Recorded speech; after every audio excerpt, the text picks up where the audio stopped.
Javier, buen día. Maximiliano Lecky del equipo del Arranque te saludan. ¿Cómo estás? Tanto tiempo, siempre es un placer charlar contigo. ¿Qué tal, Maximiliano? Un gusto enorme hablar contigo. Lo mismo. Perdón que el otro día no hemos podido coordinar, pero estaba con los viajes y pierdo señal en la ruta muchas veces. Lo sé y está todo más que bien, es así. Nos conocemos hace años y eso me parece interesante siempre empezar la charla, ¿no? Tu camino, el camino recorrido. Yo me acuerdo siempre que te entrevistábamos en los temas económicos, para hablar de temas económicos en el programa, siempre venías con tu carpetita de forma muy humilde, hiciste un camino desde abajo, más allá de tu labor como que trabajabas en algunas empresas, que siempre lo contás y tenés que explicarlo como por ahí no se le preguntan a otros, pero empezaste de muy abajo en esto de lo que es la política. ¿Cómo te ves hoy que vas a una ciudad como Bahía Blanca y te reciben miles de personas? Bueno, nosotros siempre trabajamos mucho por el tema de la batalla cultural y durante muchísimos años, digo nosotros porque digo, siempre mi hermana me acompañó en Ujú. esto y, y nosotros siempre le buscamos la vuelta de seguir dando la batalla cultural, porque imagínate que yo, la batalla cultural es ad honorem. Ujú. Entonces, nosotros siempre teníamos que estar haciendo piruetas para conseguir tiempo de dejar de ir a la oficina para poder de repente hacer viajes, para ir y dar las peleas por las ideas de la libertad. Y bueno, nosotros durante más de 10 años estuvimos trabajando muy fuertemente en eso y bueno, y ahora se están empezando a ver los frutos de tanto trabajo, pero lo que hay que tener claro es que esto no es que apareció de modo instantáneo, esto es fruto de muchos años de trabajo. Ujú. Sí, coincido, por eso lo digo, porque digamos, y yo veía siempre que cuando te entrevistábamos en la radio, acá online, digamos, tus videos en los canales de YouTube tenían una visibilidad mucho mayor a lo de los otros candidatos. Entonces uno, cuando empezaban a entrevistarte en los canales y decían, a nosotros nos sorprende el apoyo que tenés, o sea, a nosotros no nos podía sorprender porque vos que sos prácticamente un producto de haber empezado a hablar en medios online y de hacer muchos seguidores en YouTube, no nos sorprendió para nada. Sí, la verdad es que es sorprendente lo que, digo, lo que ha pasado, ¿no? Es decir, el crecimiento que se ha dado, o sea, qué sé yo la otra vez tuve que viajar a España Ujú. y, y por una circunstancia absolutamente dichosa, terminé asistiendo a la cena del Instituto de Juan de Mariana, o sea, una cosa, orden espontáneo puro. Y lo que yo no podía creer es que todos me conocían, Ujú. literalmente. Eh, y la verdad es que nunca me imaginé que con las ideas de la libertad íbamos a llegar a estos resultados. Pensá que cuando yo empecé a dar estas charlas y todo, éramos en un saloncito chiquito, 10 15 personas.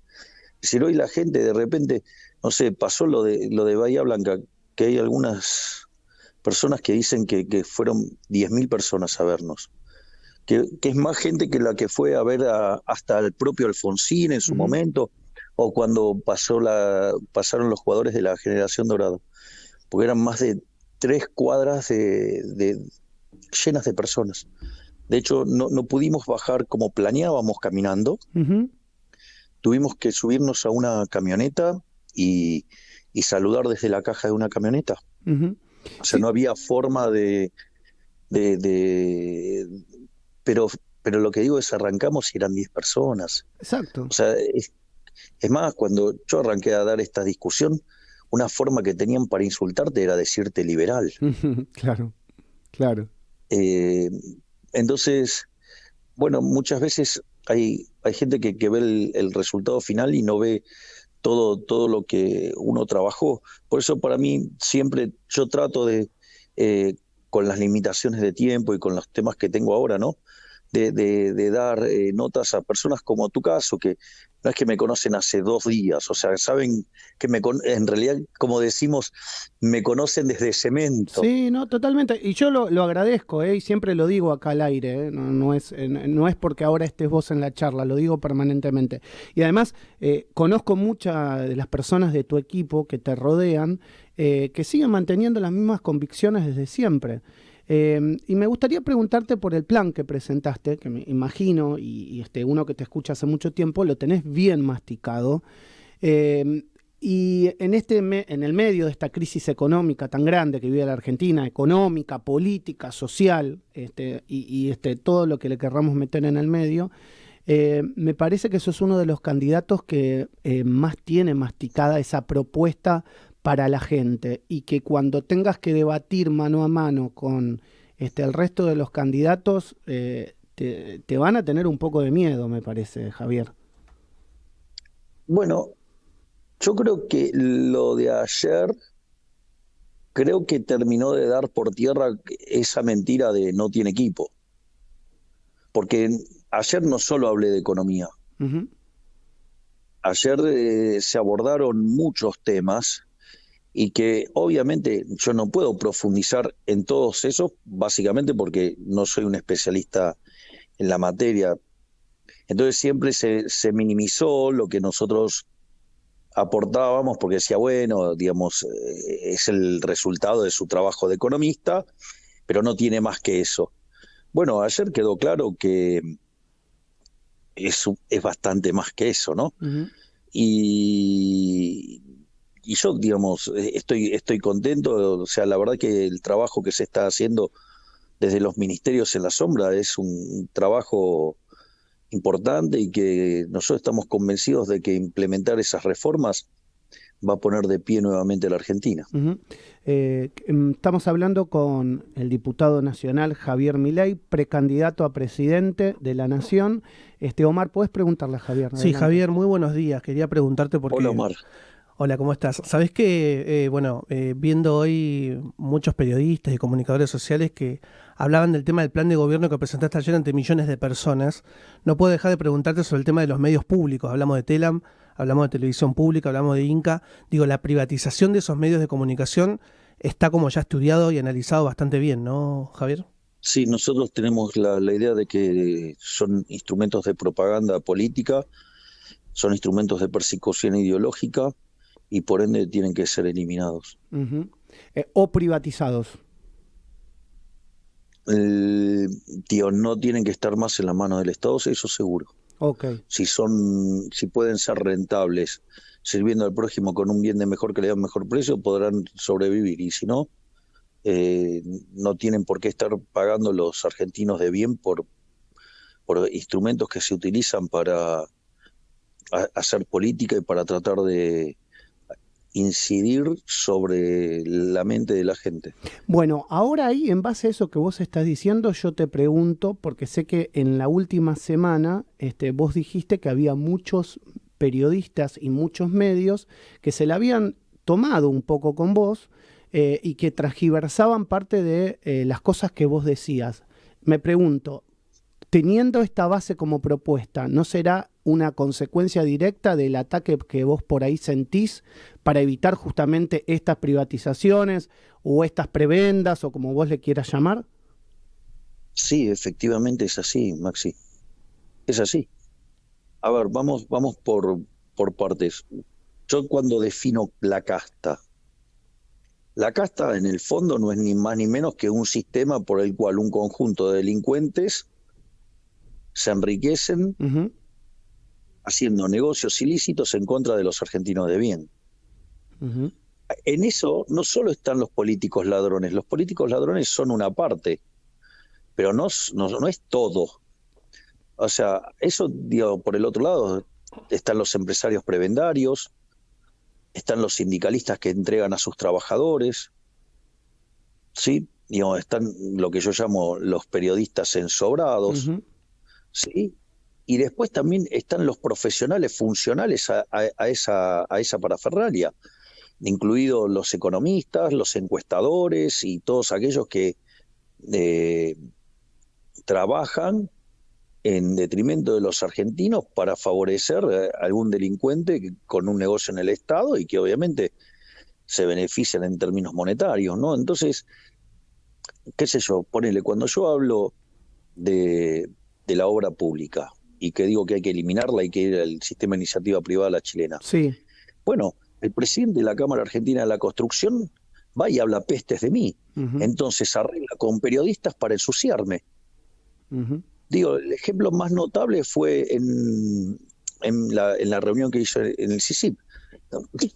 Yo presenté, fui ovacionado, y sin embargo, el presidente de la Cámara Argentina de la Construcción se puso de acuerdo con algunos periodistas para ensuciarme. Bueno, ¿por qué? Porque esto pone en jaque su modelo de negocio. Pero bueno, el que está sucio es él, el que tiene que dar cuenta por los cuadernos de la corrupción es él, no yo. Entonces me pregunto, y un poco te hago pensar, si me imagino que lo tenés pensado, pero me imagino que tu comunicación va a intentar ser directa con el votante, con el ciudadano, tal vez a través de canales de YouTube, tal vez a través de medios alternativos como radios online. Pregunto esto pensando que vas a tener mucha gente que te va a tirar dardos en tu eventual gobierno, y de ellos grandes medios de comunicación, porque imagino que detrás de lo que estás contando es también ir en contra de la pauta oficial. Bueno, nosotros creemos que la pauta oficial es un mecanismo violento por el cual se utilizan los recursos de los ciudadanos para perseguir opositores o para instalar propaganda política. Entonces, obviamente que los que viven de la pauta, digamos, me odian. Pero bueno, nada, ese es un modelo, digamos, nefasto, digamos, donde los grandes casos de aplicación de esos modelos son lo que hace Horacio Rodríguez Larreta y lo que fue, por ejemplo, Vidal. O sea, Vidal también, digamos, tenía toda una protección mediática porque justamente, digamos, es la metodología de trabajo de Larreta. Entonces vos, digamos, no vas a ver ni un solo medio que haga una crítica. ¿Por qué? Porque levantan el teléfono y te amenazan con bajarte la pauta, digamos, la oficial o la no oficial. De hecho, ha habido un montón de declaraciones digamos, que han tomado estado público y sin embargo no ha trascendido, no se le ha dado, ni siquiera se han generado investigaciones judiciales al respecto, ¿no? Entonces eso te da una idea de lo podrido que está todo y que muchos se ponen el traje de periodistas, pero en realidad no son periodistas, son agentes de propaganda política. O sea, por lo menos, o sea, digo, qué sé yo, hay canales que se convirtieron directamente en eso, ¿no? Bueno. O sea, hay algunos programas de La Nación Más que, digamos, no difieren de lo que es C5N, ¿no? Bueno, déjame preguntarte en base a eso, con la buena fe que vos sabés que me caracteriza, si querés la respondés y si no la respondés. ¿Qué pasó con Viviana Canosa y por qué te peleaste o por qué ella se peleó con vos? ¿Qué pasó? Yo no me peleé con ella, ella digamos, o sea, cree que tiene un argumento y nada, y dice lo que dice, o sea, es un tema de ella. Pero no podés sentarte a hablar con ella para explicárselo, porque la verdad que, digamos, ella tiene un argumento que lo expone todas las noches y como estamos contando en un medio de comunicación masivo, y uno, desde mi punto de vista, yo digo, che, no le podés explicar a ver qué pasa, como para ver si el argumento de ella se puede rebatir. Mira, todas las fuentes que ella utiliza para basarse en los argumentos son todas falsas. Es decir, de hecho esas personas se presentaron a la justicia, no pudieron probar nada, terminaron quedando en ridículo. Entonces, pero bueno, pero no hay peor ciego que el que no quiere ver. Ok. Javier, te paso al tema económico. Estamos los argentinos muy preocupados por la inflación. En este plan que vos explicaste, hablas de una estabilización a corto y mediano plazo. De acá a que lleguemos, ¿qué nos pasa en el medio? Falta mucho todavía para las elecciones y para el 10 de diciembre. Mira, el problema es que Argentina, vamos por la definición, la inflación es siempre en todo lugar un fenómeno monetario generado por un exceso de oferta de dinero, ya sea porque subió la oferta, porque cayó la demanda, pasó las dos cosas a la vez, que hace que pierda poder adquisitivo la moneda y que todos los precios expresados en unidades monetarias suban. Digo, eso es la inflación. Dado eso, ahora uno puede decir, bueno, ok, como la política monetaria actúa con un rezago que va entre 18 a 24 meses, vos tenés un problema con la emisión monetaria pasada, con la emisión monetaria presente y con la emisión monetaria futura. Porque vos tenés que, este gobierno durante los 3 primeros años de gobierno emitió 16 puntos del PBI. Por lo tanto, digo, tarde o temprano eso lo ibas a pagar en materia inflacionaria. Ese es el primer punto. El segundo punto, que no es menor, tienes un problema con la emisión monetaria presente, que es la parte del déficit fiscal que se financia con emisión monetaria, que tiene que ver básicamente con la parte vinculada a lo que es el déficit operativo del Estado. Y después tenés un problema muchísimo más grande, que es la emisión monetaria futura. Ahora después, además lo voy a cuantificar. Vos hoy tenés un problema en el Banco Central, que son los pasivos remunerados, que crecen a una tasa de arriba del 150%, y que básicamente hoy representa 3 veces la base monetaria. Es un número que es peor guasada que el que teníamos en la previa de la hiperinflación de Alfonsín. Impresionante. Sí, para tener un orden de magnitudes.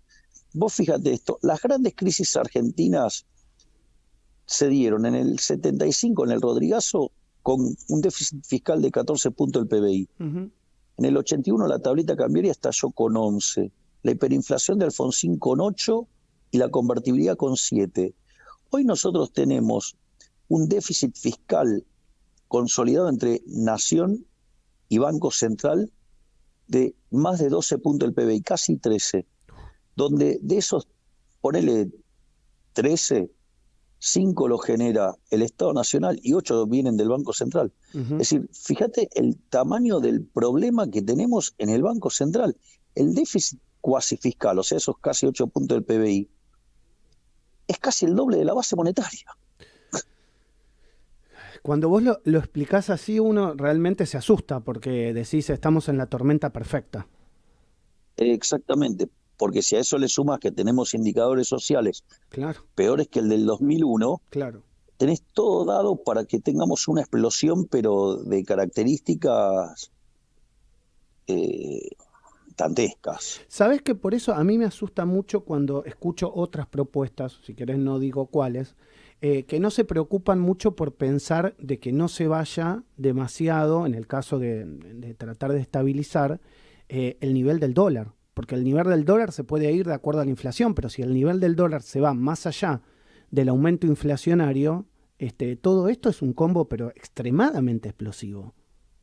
Bien, exacto, porque cuando es la contracara de lo que vos estás diciendo es que el salario en dólares se destruye. Claro. Y eso significa que la cantidad de pobres e indigentes te explota por las nubes. Es lo que estoy señalando. Sí. Mira, te lo paso numéricamente. Fíjate que cuando te digo, mira, cuando vos mirás la foto es peor que la previa al Rodrigazo, ¿no? ¿Qué significa eso? Mira, el Rodrigazo, cuando vos te quedaste sin reservas y no te quedó otra que devaluar, sí, que es lo que hizo Celestino Rodrigo, que fue sincerar el desastre que tenía la economía. ¿Cuál es el punto? El punto es que se te multiplicó por 6 la inflación y se te multiplicaron por 5 la cantidad de pobres. Ahora, fíjate esto, porque si multiplicas por 6 la inflación, te vas a ir a niveles, ponerle del 900%. Sí, eso después viene la aceleración posterior, pero por lo menos el salto te vas de 150 a 900. Si vos no estabilizás, se te espiraliza y se te va a niveles estrafalarios, y si no, digo, tenés que hacer un plan de estabilización que termine rápido, porque si no te destruye socialmente. Ahora, igual te destruye socialmente, porque fíjate que ¿cómo haces para multiplicar por 5 la cantidad de pobres si vos ya estás hoy partiendo de un nivel del 45%? Claro. No tenés forma. Claro. No tenés forma. Digo, no existe 225% de pobres. Hay un límite, es 100. Eso significa que subyacente a esto, vos tenés un problema de índole social, más allá de lo monetario. Y fíjate que no es suficiente todo esto, porque además tenés el problema de las LELIQs. Ujú. Exacto. Entonces, ¿y qué van a hacer? ¿Lo van a arreglar con expropiaciones? Entonces, por eso es que la única propuesta seria para parar la inflación es la nuestra. Por eso también Porque, te lo decía en el principio de la nota. Yo creo que cuando vos discutas esto mano a mano en un debate presidencial, además por el manejo que vos tenés de los temas económicos, no sé si hay muchos de los otros candidatos que te pueden debatir, tal vez Massa, pero los otros dos no lo tengo muy en claro eso, ¿eh? ya, ahí el tema es el siguiente. Qué sé yo, digo, cuando vos tomás, no sé, hay algunos casos, no sé, Larreta solamente se preocupa por el problema flujo, es decir, por el problema del déficit fiscal. Pero ya vimos que ese no es el verdadero problema de la inflación. El problema más grande de la inflación está dentro del Banco Central. Ujú. Eso quiere decir que entonces no va a poder abrir nunca el cepo. Y eso te va a mantener estancado en nivel de actividad y en caída, con lo cual no te lo vas a poder bancar socialmente. Y Por el, lo o- tanto, digo, va a explotar. y el Y otro la candidato, solución de Bullrich. Bullrich también está mal, porque querer abrir el cepo, ¿sí? Sin corregir el problema de los stocks, el cambio de portafolio te genera una hiper. Claro. Es lo que estamos hablando y es la pregunta que yo inicié haciéndote hace unos minutos. ¿Y Massa? ¿La propuesta de Massa? ¿Hay propuesta de Massa? Pero lo demás es más de lo mismo. Digo, ¿qué es lo que está haciendo? Tratar de arreglar el problema con endeudamiento. Eso no es una solución. Eso lo que hace es que el problema de cara al futuro sea muchísimo más grave todavía. Ujú. Porque lo que está generando en términos de deuda es impagable. Por lo tanto, el tamaño de la explosión va a ser muchísimo más grande, con un default abierto, con las consecuencias sociales que tiene ello. Y difícilmente vos en ese desastre puedas, digamos, contener la demanda de dinero. Yo no creo que pueda pasar eso. Por lo tanto, también va a caminar una hiper.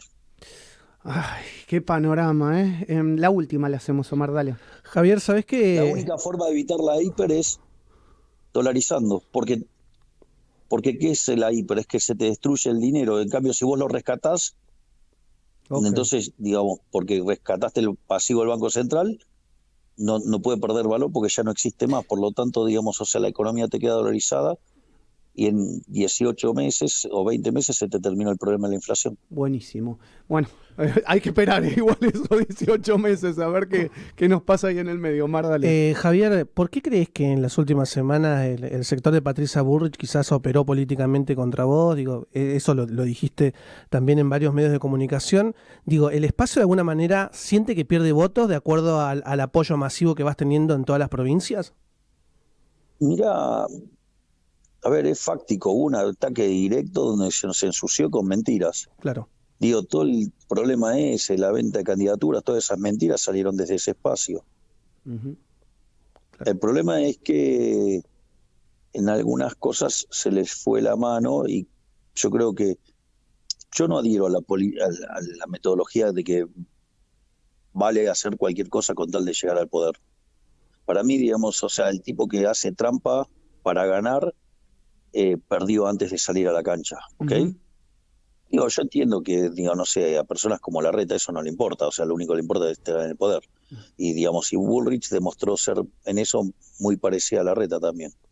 Es decir, que lo único que no les importa cómo, lo importante es llegar al poder. Eh, yo no comparto esa metodología, no comparto esa filosofía. Y bueno, digo, han salido a ensuciarme, a mentir, a calumniar, a injuriar. Y casualmente están todos ahí, ¿no? Pero hubo una cosa que fue, digo, yo de vuelta, yo no comparto esa forma de hacer política, entiendo que es una forma que tienen los políticos de hacer política, pero hay algunos límites que no se pueden pasar y se los pasaron. Por Clarísimo. eso es que reaccioné. Javier, gracias por estos minutos, el abrazo de siempre y bueno, éxito para todo lo que falta en la campaña, que es, por lo que uno viene viendo, te está yendo muy bien y te seguirá yendo muy bien. Un abrazo enorme, gracias por Espero que atendernos. al menos el lunes sea una verdadera fiesta en el Movistar Arena, que hacemos el cierre de las PASO. Creo que va a ser, seguramente vas a estar rugiendo ahí, ¿no? La idea es estar rugiendo, sí. Bueno, un abrazo Así. enorme, de verdad. Gracias por estos minutos con mi Muchísimas gracias, programa. Maxi. Gracias a ustedes. Gracias. Un abrazo enorme. Hasta luego. Javier Milei pasó, uno de los precandidatos a presidente en la mañana de Radio Sónica.